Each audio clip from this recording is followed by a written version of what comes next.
I always loved our mornings.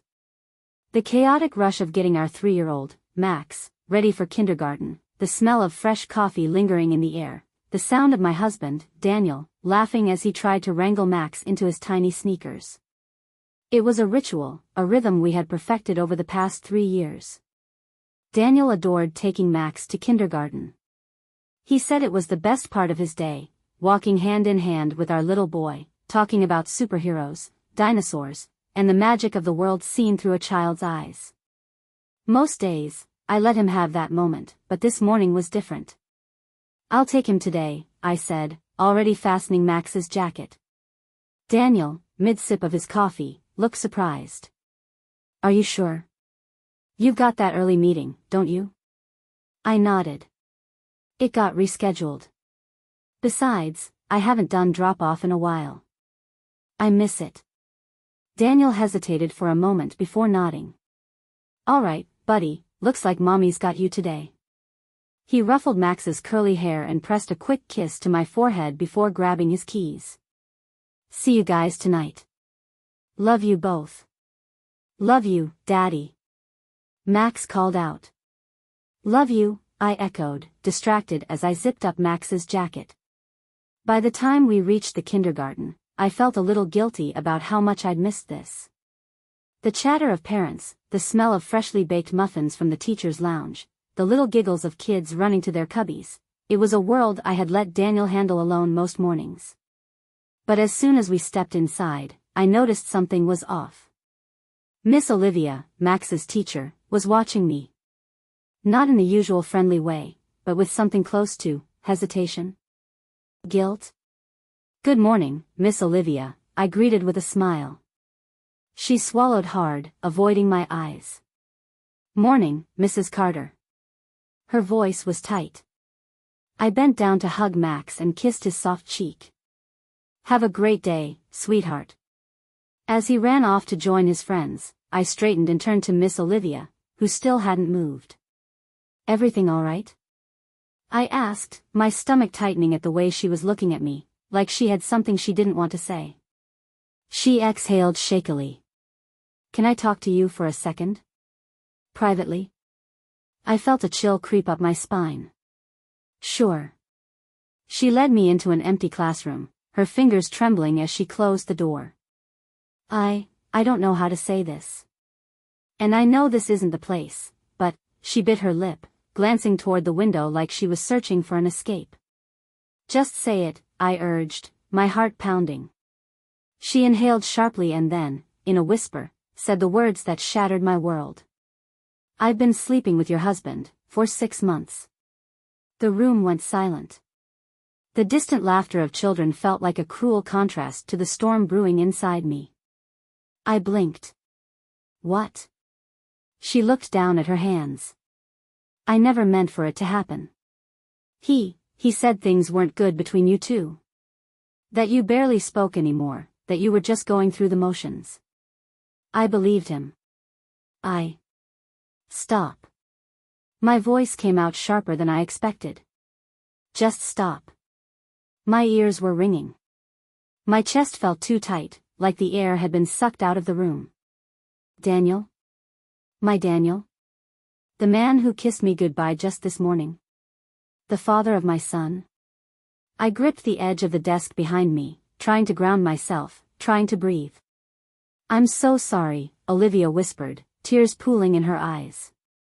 I looked at her then, really looked at her. Young. Pretty.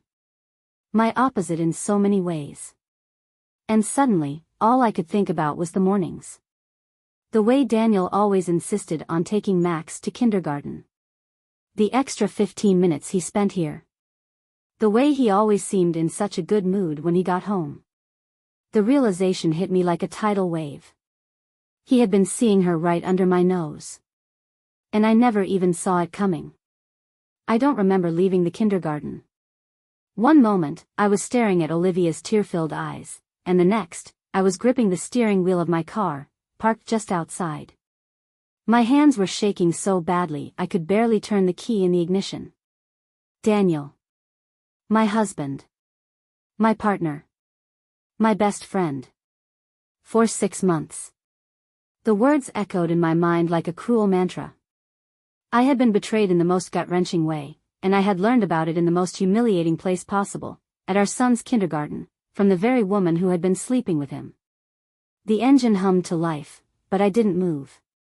I just sat there, staring at the blurred outline of the road through my tears.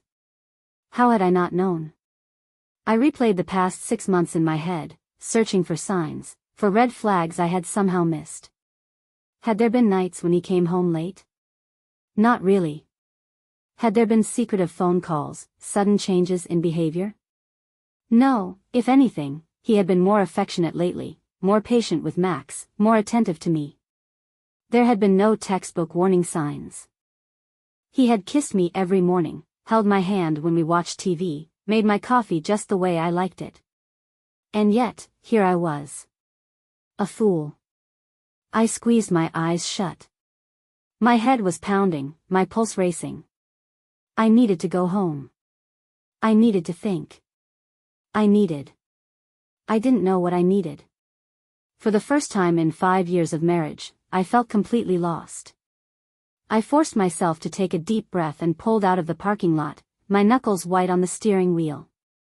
The drive home felt like it took hours. Every red light was a taunt, every turn in the road an opportunity for my mind to spiral deeper into the abyss of betrayal.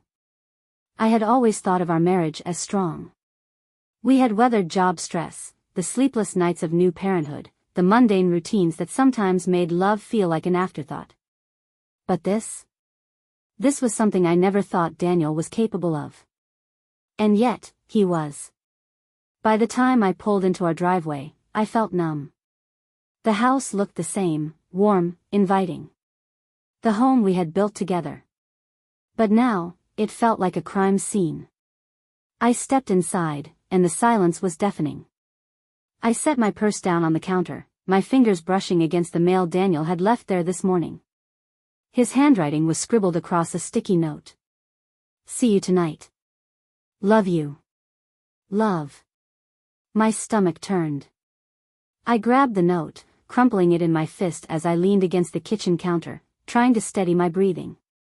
The betrayal was too fresh, too raw, and I didn't know what to do with it. Call him? Demand answers? No. I wasn't ready to hear his voice. Not yet. Instead, I grabbed my phone with trembling fingers and did the only thing I could think of. I called my sister. She picked up on the first ring. Hey, you. How's my favorite nephew? I opened my mouth to respond, but the words wouldn't come out. A choked sob slipped past my lips instead. Lena? Her voice sharpened. What's wrong? I pressed a hand to my forehead, squeezing my eyes shut. My voice broke. Daniel's been cheating on me. Silence. Then, the sharp intake of breath. What? I swallowed hard. With Max's kindergarten teacher. For 6 months. A string of curses burst through the phone. I swear to God, I will kill him. Are you home? Yeah. My voice was barely above a whisper. I'm coming over. I nodded, even though she couldn't see me. Okay. Lena hung up, and I let the phone slip from my hand onto the counter. I felt like I was standing on the edge of a cliff, staring down into a void I had never expected to find myself in. And Daniel had pushed me there. I didn't know what I was going to do when he walked through that door tonight. But I knew one thing for certain. This marriage would never be the same again. Lena arrived in record time. I barely had time to collect myself before she burst through the front door, her expression a storm of fury and concern. Where is he? She demanded, tossing her purse onto the couch like she was ready for battle. At work, I mumbled, sinking into one of the kitchen chairs. Good. She folded her arms. Because if he were here, I'd be in jail by midnight. A shaky laugh escaped me, more out of disbelief than humor. I still can't believe it. Lena sat across from me, her expression softening. Tell me everything. So I did. I told her about how I had taken Max to kindergarten that morning, how Olivia had asked to speak with me privately, and how, with tears in her eyes, she had confessed to sleeping with my husband. I replayed the moment over and over, her voice, her guilt, the way my world had tilted off its axis in an instant. When I was done, Lena sat back in her chair, exhaling sharply. That absolute piece of, she stopped herself, shaking her head. So what now? I stared at the wood grain of the table, my fingers tracing an invisible pattern. I don't know. You're not thinking of staying with him, are you? I didn't answer. Not because I wanted to stay, but because I genuinely had no idea what came next. I mean, she continued, her voice softer now, I get that you love him. I do. But, Lena, he betrayed you for 6 months. And it wasn't just some random mistake. It was calculated. He saw her every day at Max's school, knowing what he was doing, knowing what it would do to you. Tears welled in my eyes again. I need to hear him say it. Lena's jaw clenched. Fine. But you better not let him spin some sob story about how he made a mistake or how it didn't mean anything. Because it did mean something. It meant everything. I wiped my face, nodding. Do you want me to stay? I thought about it. The idea of facing Daniel alone made my stomach twist, but something about Lena being here for the confrontation felt too much like a battle. And I wasn't ready for that. Not yet. I think I need to do this alone, I whispered. She hesitated but nodded. All right. But I'm staying close. Call me the second he walks in, okay? I promised I would. When she finally left, the house fell into an eerie quiet. I spent the next few hours pacing, staring at the door, replaying every moment of our marriage in my mind. Trying to pinpoint the moment he had decided that I wasn't enough anymore. And then, at exactly 6:12 p.m., the front door opened.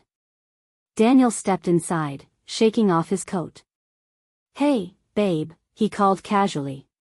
You okay? You didn't text me today. I stared at him. How dare he sound so normal?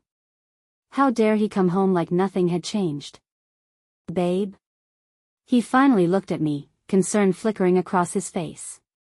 What's wrong? I stood slowly.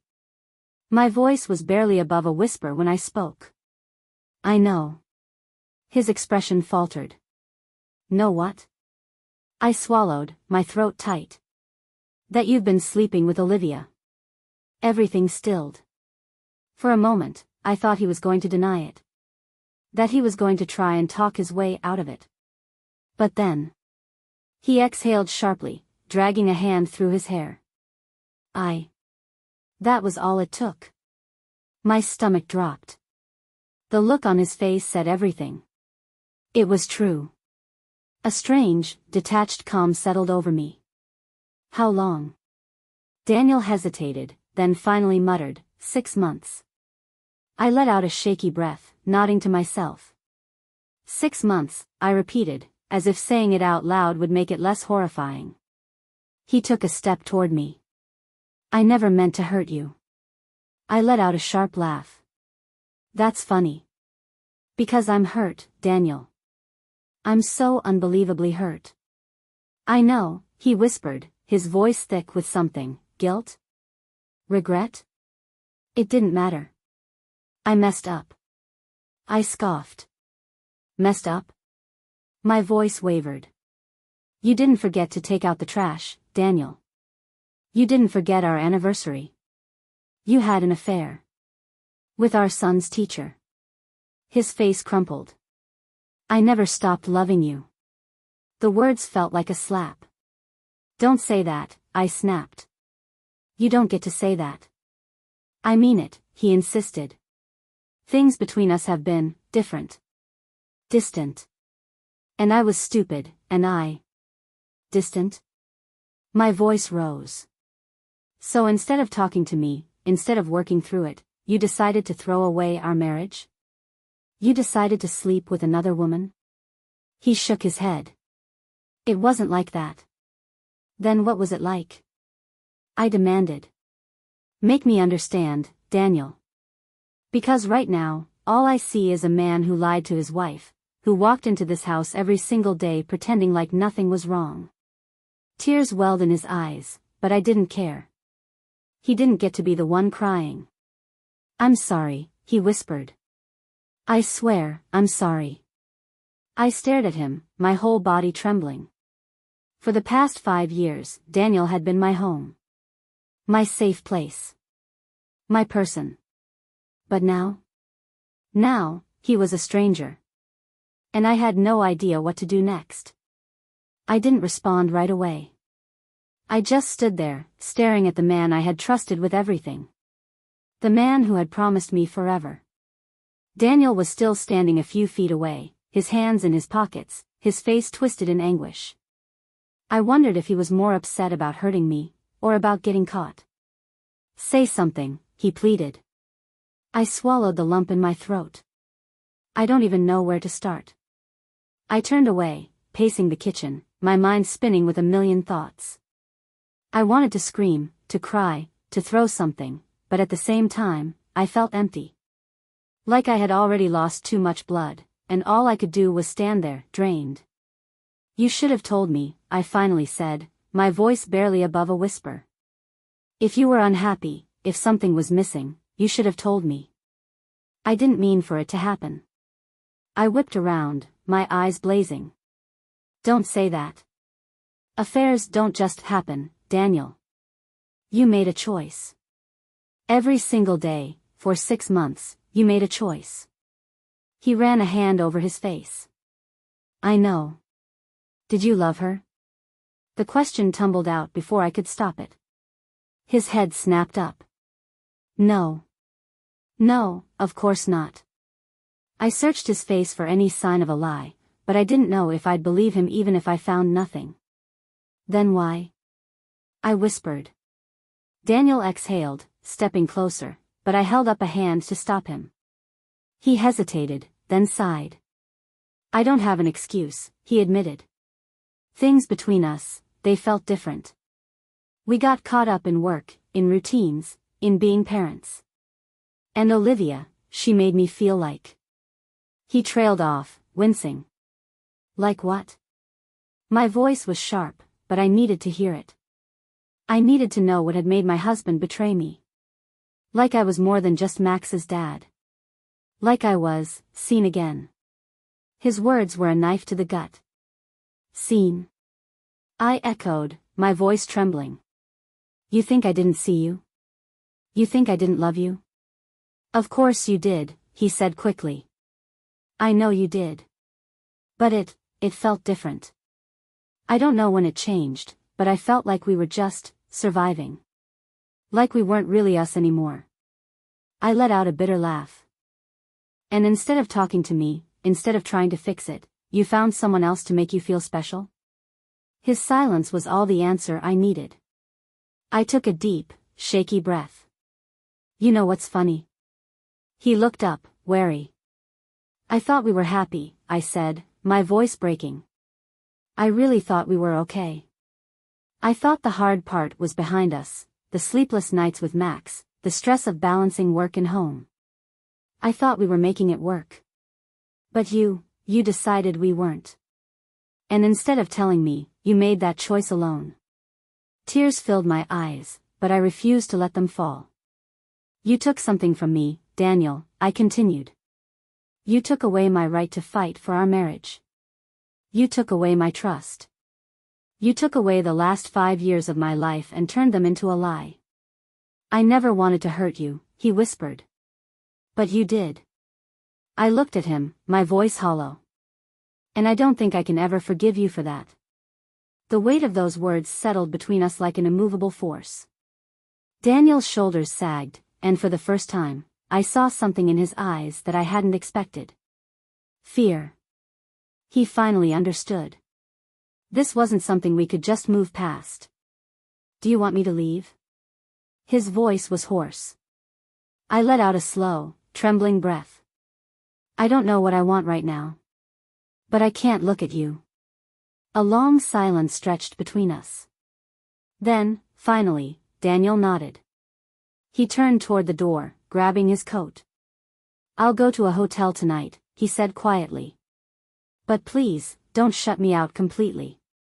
I know I don't deserve it, but I want to fix this. If you'll let me." I didn't answer. I couldn't. I just stood there, watching as he walked out the door. And as soon as it clicked shut behind him, I finally let the tears fall. I slid to the floor, burying my face in my hands, my sobs silent and heavy. I had no idea what came next. All I knew was that nothing would ever be the same again. The silence in the house was suffocating. For the first time in years, I was alone in our home, not just physically, but emotionally. No comforting background noise of Daniel making dinner, no Max running around with his toys, no laughter, no warmth. Just me and the weight of everything that had just happened. I should have felt relief that Daniel had left for the night. Instead, the absence of his presence gnawed at me, leaving behind something I couldn't name. Grief.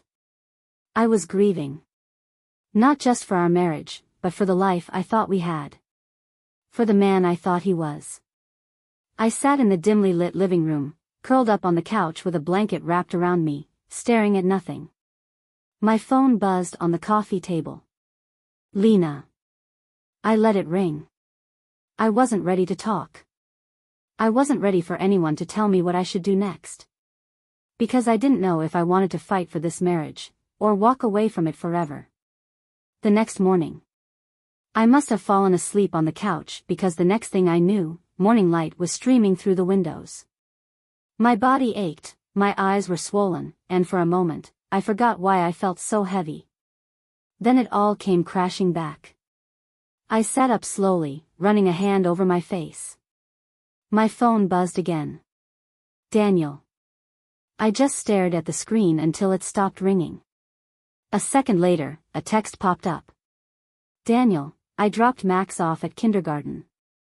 I didn't want to wake you. Let me know if we can talk today. I squeezed my eyes shut. Of course, he had taken Max. He wanted to act like nothing had changed, like he could still be the devoted father, the responsible husband. But everything had changed. I needed air. I grabbed my jacket, slipped on my shoes, and left the house before I could think too hard about it. Lena's apartment.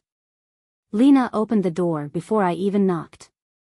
Finally, she muttered, pulling me inside. I was about to come over and drag you out of that house myself. I let her hug me, and for the first time since yesterday, I felt a little less like I was drowning. You look like you haven't slept, she said, pulling back to study me. I didn't, I admitted. Did you talk to him? I nodded. He admitted it. Lena let out a sharp breath. And he said he never meant to hurt me. That he felt unseen. That he never stopped loving me. The words tasted bitter in my mouth. Lena rolled her eyes. Oh, give me a break. That's the classic cheater's script. I felt neglected, I made a mistake, it didn't mean anything, I still love you. If I had $1 for every time I heard that. Lena. My voice cracked. Her expression softened. Sorry. She sat down on the couch beside me. So what now? I let out a shaky breath. I don't know. I don't know what I want. I don't even know if I want to see him again. Do you want to try to fix things? She asked gently. I stared at my hands. I don't know if I can. How do you come back from something like this? How do you ever trust someone again after they look you in the eyes every day for 6 months and lie to you? Lena sighed. You don't. Not really. Even if you forgive him, it's never the same. I swallowed hard, because I already knew that was true. So what do I do? I whispered. Lena hesitated. I think you need time. You don't have to make any decisions today, or tomorrow. But don't let him manipulate you into forgiving him just because he's sorry. Sorry isn't enough. I nodded, but my heart ached. I wanted to go back. To before I knew. To before everything had shattered. But that wasn't an option. The only way forward was through. And I had no idea what that was going to look like. I stayed at Lena's longer than I intended. Something about her apartment felt safer than home, like I could pretend, for just a little while, that my world hadn't completely crumbled. But reality was waiting, and eventually, I had to face it. When I got back to the house, it felt even emptier than before. The silence was suffocating, a reminder that nothing was normal anymore. I barely had time to take off my coat before my phone buzzed. Daniel. I ignored it. Then another message came. Daniel, can we talk? Please. Then another. Daniel, I need to see you. I clenched my jaw, my fingers tightening around the phone. I wasn't ready. I wasn't sure I'd ever be ready. But ignoring him wasn't going to make this go away. So, after a long moment, I typed back. Me, come over after Max is asleep. A response came almost immediately. Daniel, I'll be there. I set the phone down and exhaled slowly. Tonight, I needed answers. The confrontation. Daniel arrived just after 8. I opened the door but didn't move aside. I wasn't ready to let him step back into my life, not even physically. He looked awful. Dark circles under his eyes, his hair messier than usual. He had always been the kind of man who kept himself put together, but now he just looked wrecked. Good. Hi, he said softly. I didn't respond, just stepped back so he could come inside. He hesitated, then walked in, looking around like he half expected the house to have changed since he left. It had. Not physically, but the energy was different. The warmth was gone. I folded my arms. Say what you need to say, Daniel. He sighed, running a hand over his face. I don't even know where to start. How about with why? My voice was eerily calm, but inside, my heart was racing. He exhaled slowly. I don't have a good answer. Try anyway. Daniel hesitated. I think. I was looking for something I thought I lost. I let out a sharp laugh. And you thought you'd find it in someone else's bed? His face twisted with guilt. No. It wasn't like that. It wasn't just about sex. Then what was it about? He sighed. I felt invisible, okay? Like I was just moving through life, like I wasn't a priority to anyone anymore. Olivia, she made me feel like I mattered. Like I wasn't just part of the routine. I stared at him in disbelief. So I was supposed to what? Worship you? Ignore our son, ignore our responsibilities, and make you feel like some kind of king? He flinched. That's not what I meant. Then what do you mean, Daniel?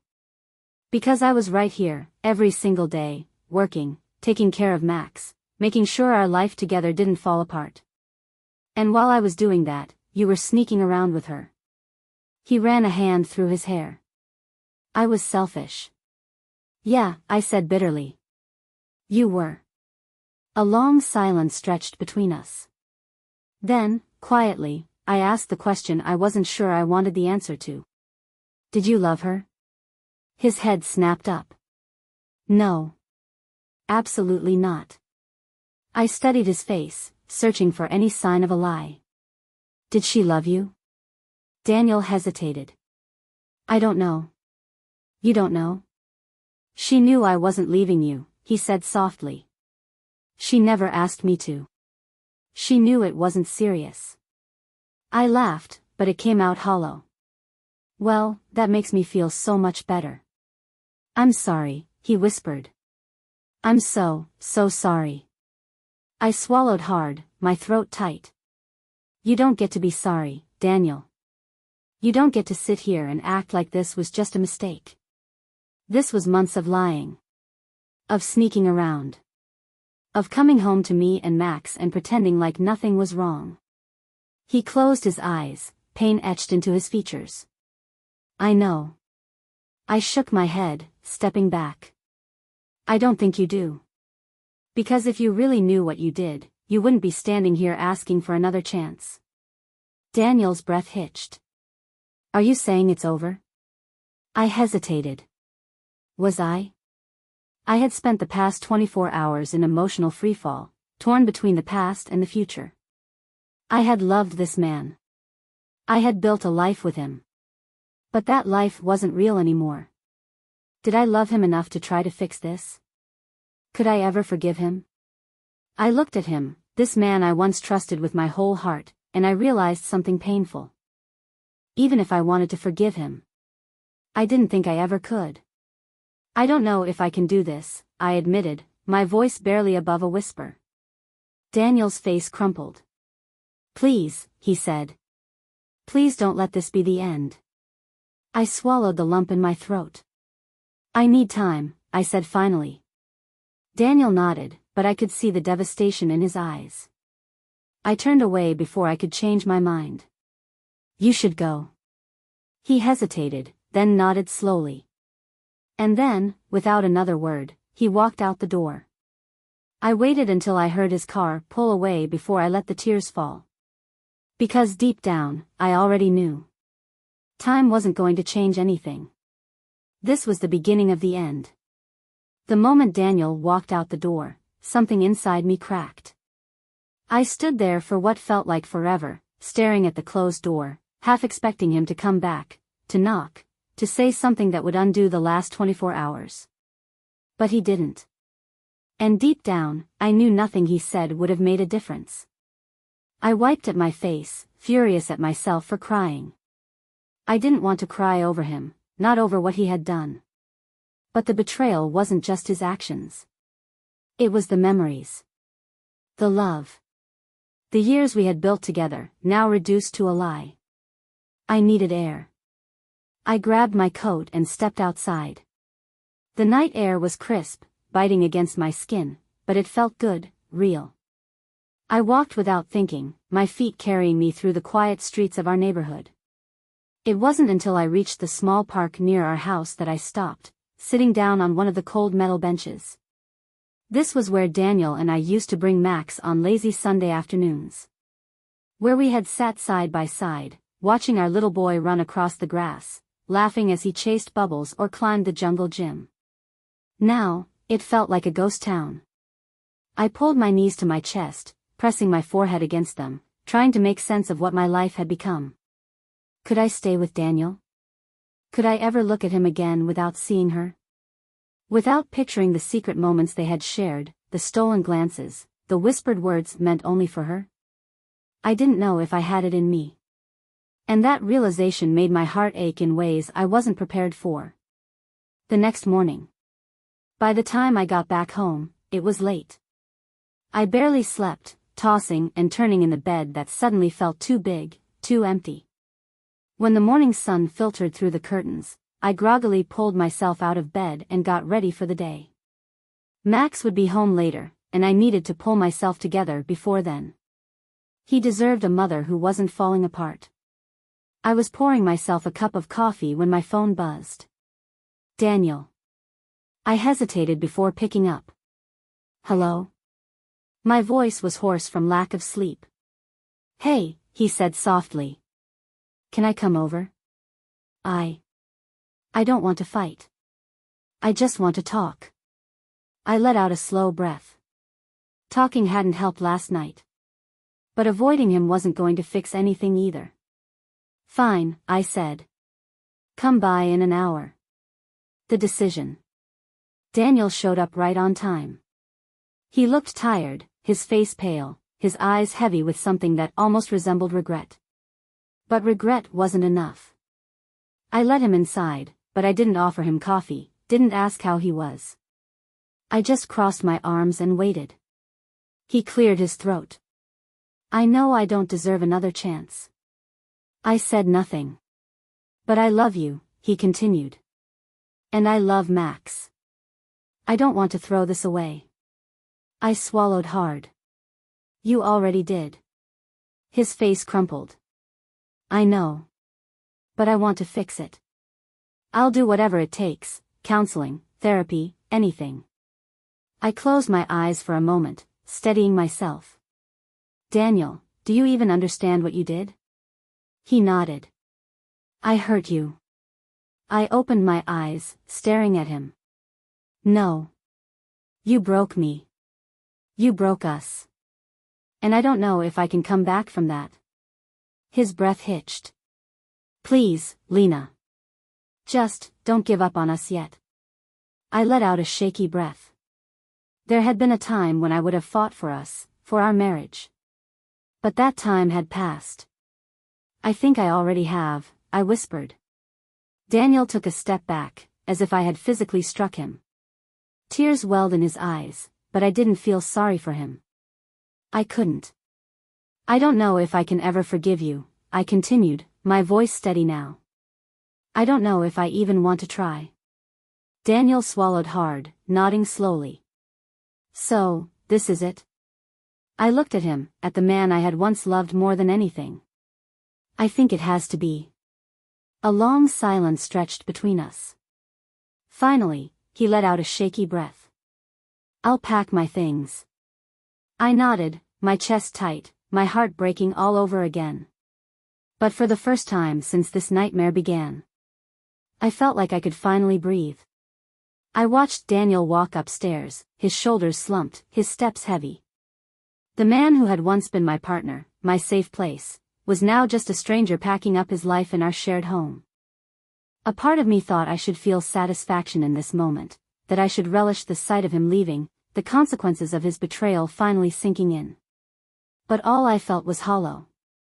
I turned away before I could second-guess myself, before my heart could trick me into believing this was something we could fix. Because I knew the truth. Some things are too broken to be put back together. Packing up the past. Daniel spent most of the day gathering his things. I stayed in the kitchen, pretending not to hear the sounds of drawers opening and closing, the occasional shuffle of boxes being taped shut. Every now and then, I'd hear him pause, long silences where I imagined he was staring at old photos, at remnants of the life we had built together. I didn't go to him. This was his burden to carry, just like the affair had been his choice to make. At one point, he came downstairs, holding a framed picture of us from our honeymoon in Italy. We had been so happy then, so naive in thinking love was enough to shield us from life's storms. Do you want this? He asked, his voice quiet. I shook my head. No. He nodded slowly and placed it face down on the counter before turning away. Neither of us spoke after that. By evening, most of his things were packed. Where are you staying? I asked, not because I cared, but because it felt like something I should know. A hotel for now, he said. I'll start looking for an apartment tomorrow. I nodded. Good. Another silence. Then, finally, Daniel sighed. What do we tell Max? My throat tightened. This was the part one had been dreading. Max was only 3. He wouldn't understand why Daddy wasn't coming home every night. He wouldn't understand why our family, the only thing he had ever known, was suddenly fractured. We tell him the truth, I said softly. That Mommy and Daddy love him very much, but we're going to live in different houses now. Daniel swallowed hard. This is going to break him. I looked at him then, really looked at him, and for the first time in days, I saw something real in his eyes. Guilt. Not just for hurting me, but for hurting our son. You should have thought about that before you slept with Olivia, I said, my voice flat. He flinched, but he didn't argue. Because we both knew I was right. The goodbye. By the time Max came home from daycare, Daniel was ready to leave. Our little boy ran inside, his face lighting up at the sight of his father. Daddy. Daniel knelt down, scooping him into his arms. Hey, buddy. I turned away, blinking back tears. Max had no idea this was the last time he'd see his father living in this house. To him, everything was still normal. He was still innocent, untouched by the cruelty of adult mistakes. But that would change. Soon, he'd start asking questions. Soon, He'd noticed that Daddy wasn't here at bedtime, that Mommy seemed sad, that our family wasn't the same anymore. And there was nothing I could do to shield him from that pain. Daniel set Max down gently, brushing his curls from his face. I have to go for a little while, okay? But I'll see you soon. Max frowned. You going into work? Daniel hesitated. Something like that. Max pouted. Okay. Love you, Daddy. I love you too, buddy. I forced myself to stay strong, to keep my expression neutral as Daniel picked up his bags and turned to face me one last time. I'm sorry, he whispered. I didn't respond. He lingered for a moment, like he was waiting for me to say something, anything. But I had nothing left to give him. So, finally, he sighed and walked out the door. And just like that, he was gone. Aftermath. That night, after Max had gone to bed, I sat alone in the quiet house. It felt different now, emptier, but also lighter. For the first time in days, I didn't feel like I was suffocating. Yes, my heart was broken. Yes, I had lost the man I thought I would spend my life with. Yes, my son's world had just been turned upside down. But for the first time since this nightmare began, I felt free.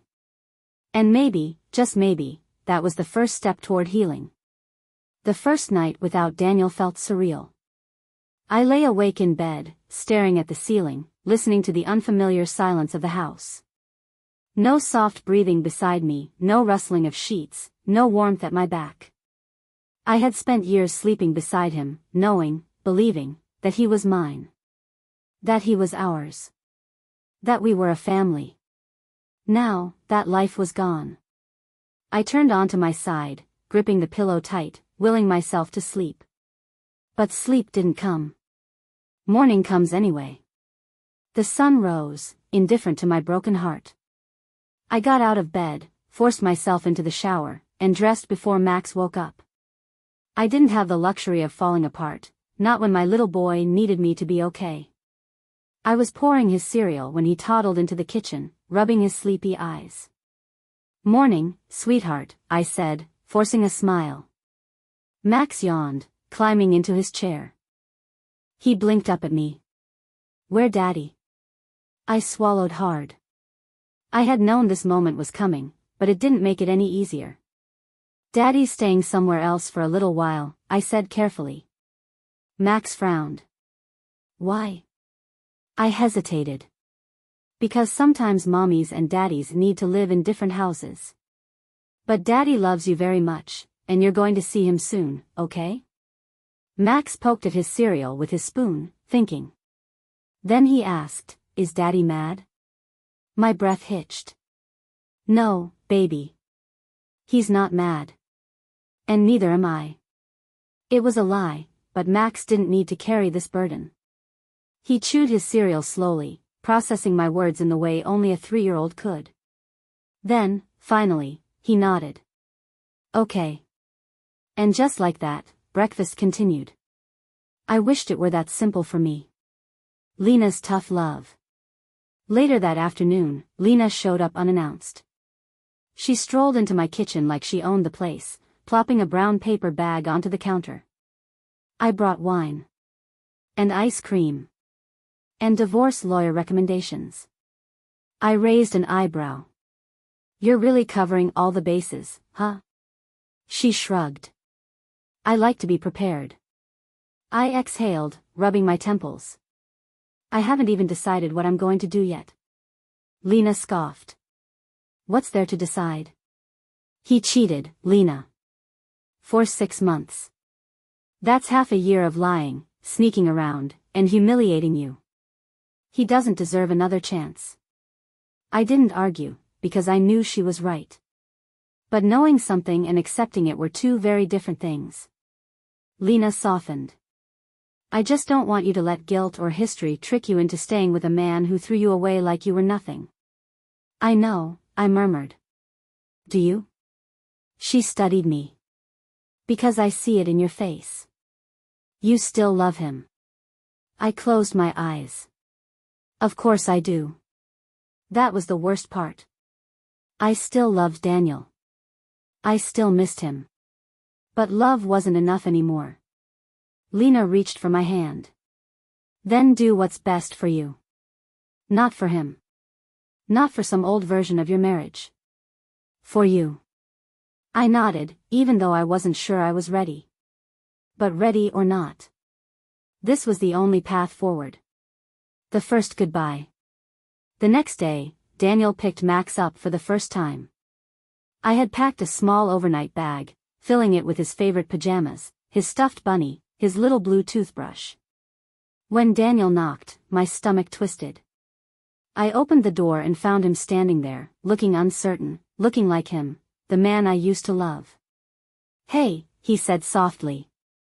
I nodded, stepping aside as Max ran past me, jumping into Daniel's arms.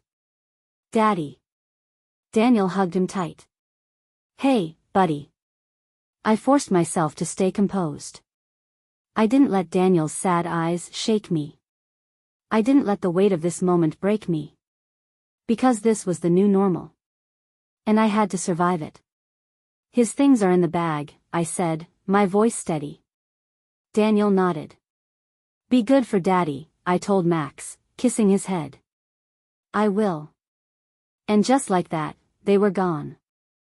I closed the door, pressing my forehead against the wood, letting the silence settle over me. For the first time in years, I was alone. But maybe, just maybe, that was exactly what I needed. The house felt unbearably quiet without Max. I stood in the living room, staring at the scattered remnants of his morning, his tiny socks left on the couch, a few forgotten toys near the coffee table, his cereal bowl still in the sink. The absence of his little voice, his laughter, was suffocating. I had never spent a night away from him before. And now, for the first time, I would. I sank onto the couch, hugging a throw pillow to my chest. Was this what my life was going to be now? Empty spaces and shared custody? A home that felt incomplete every time Max walked out the door? I squeezed my eyes shut. I had made the right decision. I knew I had. But that didn't mean it didn't hurt. The call. A few hours later, my phone rang. Daniel. I hesitated before answering. "Hello?" "Hey," he said, his voice quiet. "Max is asleep. I thought you might want to say goodnight." Something in my chest tightened. "Yeah," I whispered. There was some rustling on the other end, and then Daniel whispered, "Hey, buddy. Mommy wants to say goodnight." A few seconds later, Max's sleepy voice came through the line. "Mommy?" "Hi, sweetheart." I forced a smile, even though he couldn't see me. "Did you have a fun day with Daddy?" "Yeah. We had pizza. And I got to watch the big TV." I chuckled softly. "That sounds fun. When I come home, can we watch a movie on our TV?" "Of course, baby. We'll do whatever you want." "Okay." He yawned. "I love you, Mommy." Tears pricked my eyes. "I love you too, Max. So much." There was a pause, and then Daniel's voice came back. "He's out cold." I nodded, swallowing hard. "Thanks for calling." "Yeah. Of course."